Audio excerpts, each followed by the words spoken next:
प्रधानमंत्री ने कहा, रोटी बेटी और माटी के लिए हम झारखंड में परिवर्तन लाकर रहेंगे। झारखंड में विधानसभा चुनाव की तारीखों की घोषणा से पहले प्रधानमंत्री नरेंद्र मोदी ने झारखंड की धरती से राज्य में सत्तारूढ़ दलों झारखंड मुक्ति मोर्चा, कांग्रेस और राष्ट्रीय जनता दल पर जमकर हमला बोला। भारतीय जनता पार्टी की परिवर्तन यात्रा के समापन समारोह को संबोधित करते हुए बुधवार को प्रधानमंत्री नरेंद्र मोदी ने कहा कि आज जो परिवर्तन यात्रा का समापन हो रहा है, यह झारखंड के लिए नई सुबह की शुरुआत साबित होगी। प्रधानमंत्री ने कहा कि हमारा एक ही नारा है, रोटी बेटी और माटी। इसके लिए हम झारखंड में परिवर्तन लाकर रहेंगे। उन्होंने कहा कि कांग्रेस का चरित्र ही दलित, वंचित और आदिवासी विरोधी है। प्रधानमंत्री ने कहा कि कांग्रेस पार्टी ने ऐसी नीतियां बनाई थी कि अनुसूचित जाति, अनुसूचित जनजाति और अन्य पिछड़ा वर्ग के लोग कभी न आगे न बढ़। इनकी सरकार का यही उद्देश्य था। इसलिए कांग्रेस पार्टी ने हमेशा से SC, ST और OBC के आरक्षण का विरोध किया। प्रधानमंत्री नरेंद्र मोदी ने कहा कि आज भी कांग्रेस आरक्षण को खत्म करने की बात कर रही है। उन्होंने एक बार फिर कहा कि अनुसूचित जाति, अनुसूचित जनजाति और अन्य पिछड़ा वर्ग का आरक्षण छीनकर कांग्रेस पार्टी अपने खास वोट बैंक को देना चाहती है। प्रधानमंत्री ने झारखंड के मटवारी मैदान में आयोजित कार्यक्रम को संबोधित करते हुए कहा कि मैं आज डंके की चोट पर कह रहा हूँ कि जब तक देश में भारतीय जनता पार्टी की सरकार है, SC, ST, OBC का आरक्षण कोई छीन नहीं सकता। उन्होंने कहा कि भाजपा की वजह से ही आरक्षण अब तक सुरक्षित है। प्रधानमंत्री नरेंद्र मोदी ने हजारीबाग में धरती आबा जनजातीय ग्राम उत्कर्ष अभियान समेत कई योजनाओं का किया शिलान्यास। प्रधानमंत्री नरेंद्र मोदी ने 2 अक्टूबर को गांधी जयंती के अवसर पर झारखंड के हजारीबाग जिले की धरती से 40 एकलव्य आवासीय विद्यालयों का लोकार्पण किया। 1726 करोड़ रुपए की लागत से इन विद्यालयों का निर्माण किया गया है। इतना ही नहीं, प्रधानमंत्री नरेंद्र मोदी ने प्रधानमंत्री जनजातीय आदिवासी न्याय महाअभियान के तहत 1108 करोड़ रुपए की लागत से बनने वाले 25 एकलव्य आदर्श आवासीय विद्यालयों का शिलान्यास भी किया। प्रधानमंत्री नरेंद्र मोदी ने हजारीबाग के विनोबा भावे विश्वविद्यालय में आयोजित कार्यक्रम से धरती आबा जनजातीय ग्राम उत्कर्ष अभियान का शुभारंभ किया, जिसकी लागत 79.156 करोड़ रुपये है। PM मोदी ने 1173 करोड़ रुपए की लागत से बनी 1387 किलोमीटर सड़क को भी राष्ट्र को समर्पित किया। प्रधानमंत्री ने PM जनमन के तहत घरों के विद्युतीकरण भी राष्ट्र को समर्पित किया। इसके तहत 170.74 करोड़ रुपए की लागत से 75,884 लाभार्थियों के घर बिजली पहुंची। PM जनमन के तहत 5,557 लाभार्थी गाँवों में पेयजल की आपूर्ति शुरू हुई। PM ने इसको भी राष्ट्र को समर्पित किया। प्रधानमंत्री नरेंद्र मोदी ने गांधी जयंती पर 500 आंगनबाड़ी केंद्रों को क्रियाशील किया।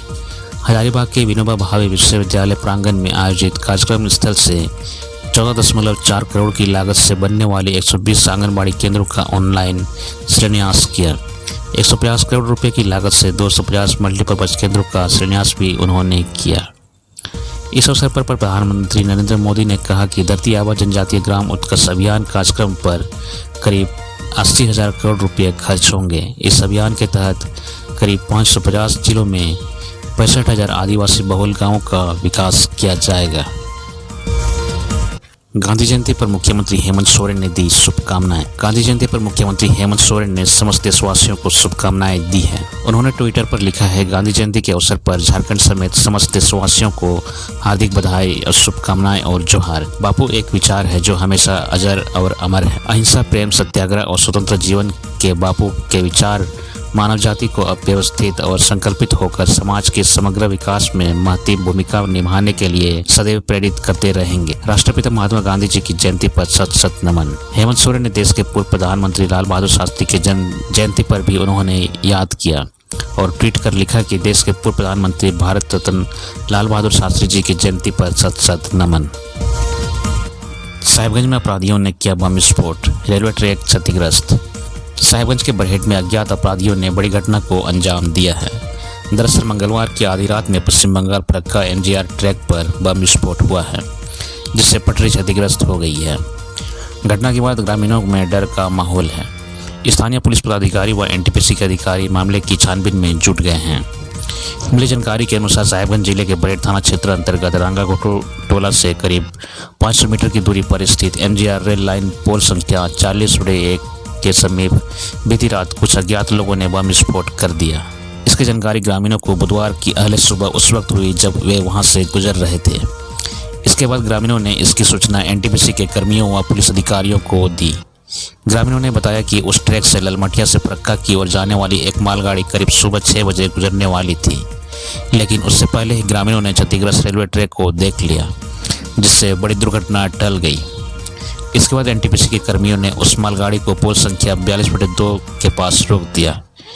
एनटीपीसी के नाइट गार्ड जितेंद्र सिंह शाह ने बताया कि मंगलवार की रात करीब 11:30 बजे में ड्यूटी के दौरान उसने विस्फोट की आवाज़ सुनी थी, लेकिन टायर फटने की आशंका की वजह से उस वक्त ध्यान नहीं दिया गया। लेकिन सुबह मुंशी द्वारा पटरी में बम ब्लास्ट की सूचना मिलते ही सीनियर अधिकारियों को अवगत कराया गया। घटना से महज 10 फीट की दूरी पर एक तार भी बरामद किया गया है। इधर घटना के बाद बरहरवा एसडीपीओ मंगल सिंह, जामुदा राजमहल एसडीपीओ विमल त्रिपाठी, बरेट थाना प्रभारी पवन कुमार समेत अन्य पुलिस बल घटनास्थल पर पहुंचकर मामले की छानबीन में जुटे हुए हैं। कांग्रेस प्रदेश प्रभारी ने की मुख्यमंत्री हेमंत सोरेन से मुलाकात। झारखंड में सभी दल विधानसभा चुनाव की तैयारी में जुटे हुए हैं। इसे लेकर इंडिया गठबंधन में जल्द ही सीटों पर तालमेल होगा, जिसमें इंडिया गठबंधन के घटक दल के नेता एक साथ बैठेंगे। यह बैठक पहले प्रदेश स्तर पर और फिर राष्ट्रीय स्तर पर नेताओं के बीच होगी। इसी कड़ी में सीटों के तालमेल और सरकार के कार्यों व योजनाओं को लेकर झारखंड कांग्रेस के प्रभारी गुलाम अहमद मीर, प्रदेश अध्यक्ष केशव महतो, कमलेश और विधायक दल के नेता डॉक्टर रामेश्वर ओरांव ने सीएम हेमंत सोरेन से मुलाकात की। इंडिया गठबंधन की यह मुलाकात मुख्यमंत्री आवासीय कार्यालय में हुई, जहां राज्य में चल रहे विकासात्मक योजनाओं के कार्यान्वयन, जनहित से जुड़े मुद्दों और राज्य की वर्तमान राजनीतिक परिस्थिति सहित अन्य महत्वपूर्ण बिंदुओं पर चर्चा हुई। इस दौरान कांग्रेस प्रभारी ने सीएम से 2019 चुनाव के घोषणा पत्र में जो कुछ छूटा है उसे भी पूरा करने की दिशा में कार्रवाई करने को कहा। अहमद मीर ने कहा, इससे हम जनता के बीच सिर उठाकर जा सकेंगे। उन्होंने कहा कि सरकार ने घोषणा पत्र से ज़्यादा आगे बढ़कर कई मामलों में काम किए हैं, लेकिन फिर भी जो कुछ नहीं हो सका है उसे पूरा कर सकें। अहमद मीर ने कहा कि अगर गठबंधन एक तरह के घोषणा पत्र के साथ जनता के बीच जाएगी, इससे इंडिया गठबंधन को सहूलियत होगी। पतरातू में कार्यक्रम के दौरान अंबा प्रसाद की तबीयत बिगड़ी, अस्पताल में हुई भर्ती। पतरातू में आयोजित कार्यक्रम के दौरान बड़कागांव के कांग्रेस विधायक अंबा प्रसाद की अचानक तबीयत खराब हो गई। इस कारण उन्हें अस्पताल में भर्ती किया गया। बताया जा रहा है कि अंबा प्रसाद पतरातू में गांधी जयंती के अवसर पर गांधी स्मारक समिति पीटीपीएस में आयोजित कार्यक्रम में बतौर मुख्य अतिथि शामिल होने पहुंची थी। इसके बाद विभिन्न विकास योजनाओं के शिलान्यास उद्घाटन के क्रम में उनकी तबीयत बहुत खराब हो गई, जिसके बाद उन्हें अस्पताल में भर्ती कराना पड़ा। फिलहाल विधायक अंबा प्रसाद चिकित्सकों के देखरेख में अस्पताल में ही मौजूद हैं। चिकित्सकों ने बताया कि अत्यधिक थकान एवं शरीर को आराम नहीं देने के कारण अंबा प्रसाद की तबीयत में गिरावट आई है। उन्हें सलाइन और अन्य उपचार दिया जा रहा है। जानकारी हो कि लगातार क्षेत्र में भ्रमण और 24 घंटे क्षेत्र में बने रहने के कारण विधायक अंबा प्रसाद सुर्खियों में रहती है। विधायक अंबा प्रसाद की दिनचर्या पहले सुबह से ही शुरू होती है, जहां वो आवास में आए लोगों की समस्याओं का समाधान करती है। इसके बाद अंबा देर रात तक क्षेत्र में बनी रहती है। गिरिडीह में शांति व सौहार्दपूर्ण माहौल में दुर्गा पूजा के आयोजन को लेकर प्रशासन तैयार। गिरिडीह समाहरणालय सभा कक्ष में डीसी सब जिला दंडाधिकारी नमन पीएस लकड़ा की अध्यक्षता में दुर्गा पूजा के मद्देनजर विधि व्यवस्था को लेकर बैठक की गई।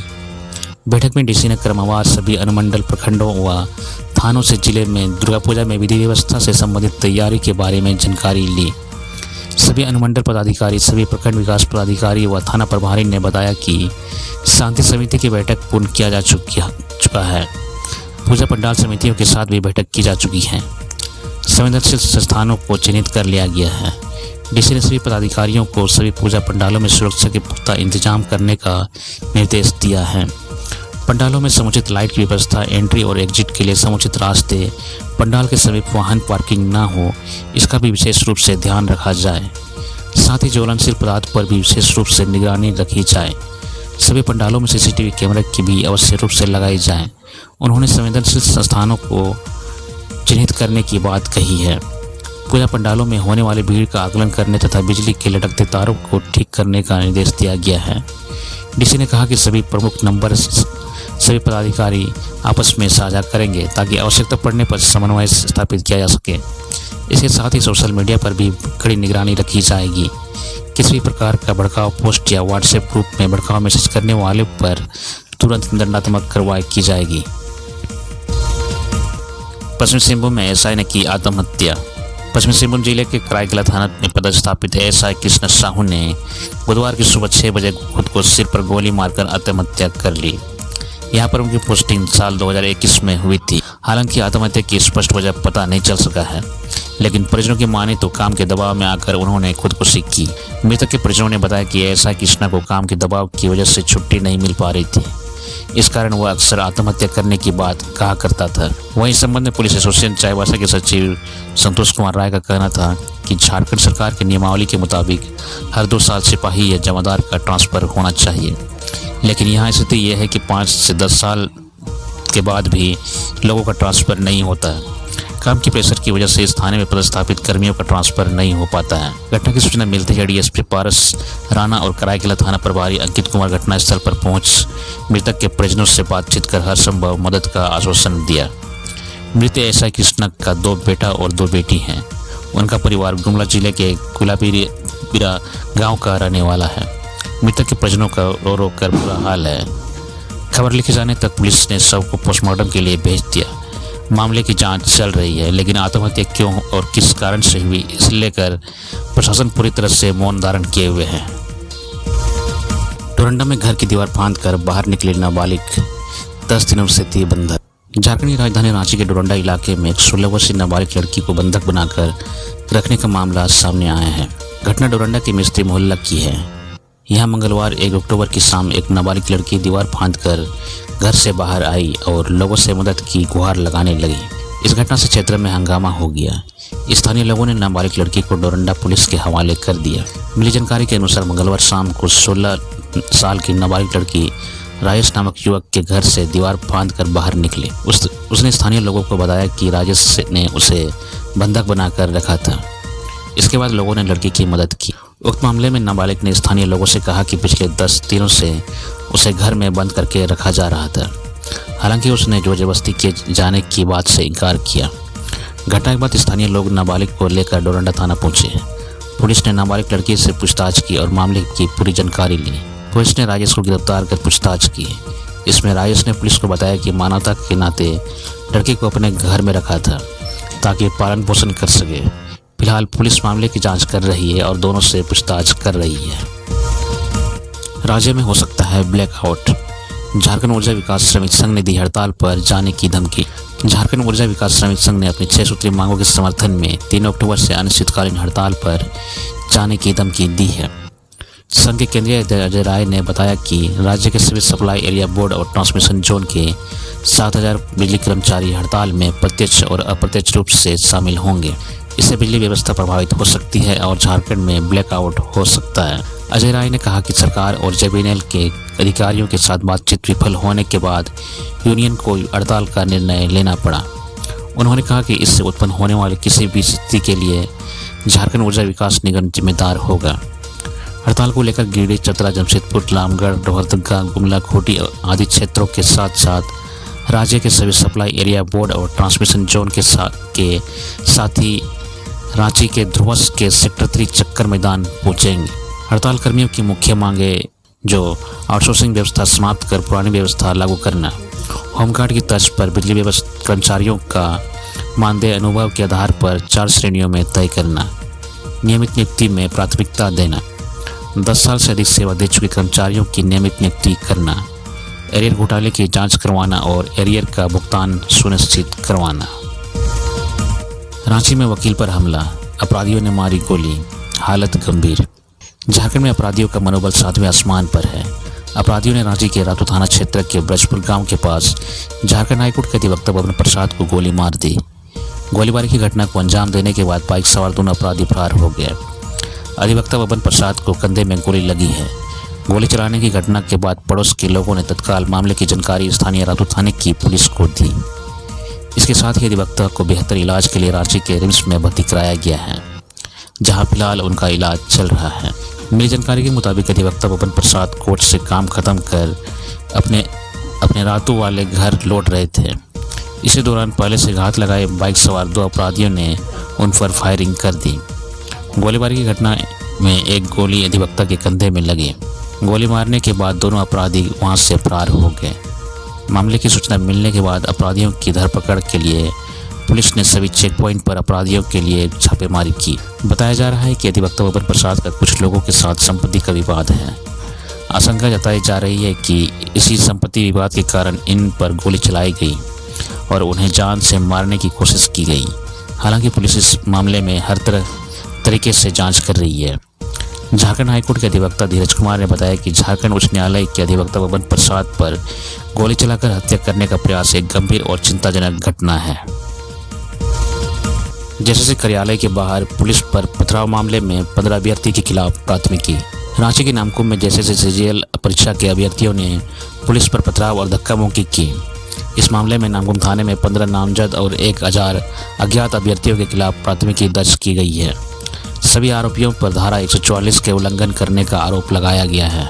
मिली जानकारी के अनुसार जैसे सचिव के साथ छात्रों की वार्ता के बाद जब प्रतिनिधिमंडल बाहर निकलकर आंदोलन कर रहे छात्रों की जानकारी देने लगे तो कई छात्र उग्र हो गए। इसके बाद उन लोगों ने पुलिस पर पथराव शुरू कर दिया। इसमें कई पुलिसकर्मी घायल हो गए, साथ ही कई सरकारी वाहन क्षतिग्रस्त हुए। कार्यपालक दंडाधिकारी जफर आलम की ओर से थाने में आरोपियों के खिलाफ आवेदन दिया गया है। आवेदन में कहा गया है कि निषेधाज्ञा लगाने के बावजूद अभ्यर्थी जैसे कार्यालय के पास जमा हुए। छात्रों ने वहां दिन भर नारे लगाए और हंगामा किया, साथ ही उन्होंने पुलिसकर्मियों पर हमला भी किया। पुलिस की सख्ती के बाद छात्र वहां से भागे। इसके बाद घायल पुलिसकर्मियों को अस्पताल ले जाया गया। बता दें कि झारखंड के विभिन्न जिलों के अभ्यर्थी सोमवार को जैसे कार्यालय के पास जमा हुए और नारे लगाने लगे। उनकी डिमांड थी कि जैसे परीक्षा। झामुमो के केंद्रीय नेता बाबर खान ने पार्टी की प्राथमिक सदस्यता से दिया इस्तीफा। विधानसभा चुनाव के ठीक पहले झामुमो को एक और झटका जमशेदपुर में लगा है। झामुमो के केंद्रीय नेता बाबर खान ने मंगलवार को पार्टी की प्राथमिक सदस्यता से इस्तीफा दे दिया है। उन्होंने कहा कि अब यह पार्टी शिबू सोरेन और हेमंत सोरेन की नहीं रही। इस पार्टी को पर्दे के पीछे से कोई और लोग चला रहे हैं। झामुमो में मुसलमानों के साथ लगातार अत्याचार किया जा रहा है। उन्होंने संगठन में 35 साल रहते हुए काफ़ी कुछ सहा, लेकिन अब झामुमो को मुसलमानों की चिंता नहीं है तो उन लोगों को भी ऐसे संगठन की परवाह नहीं है।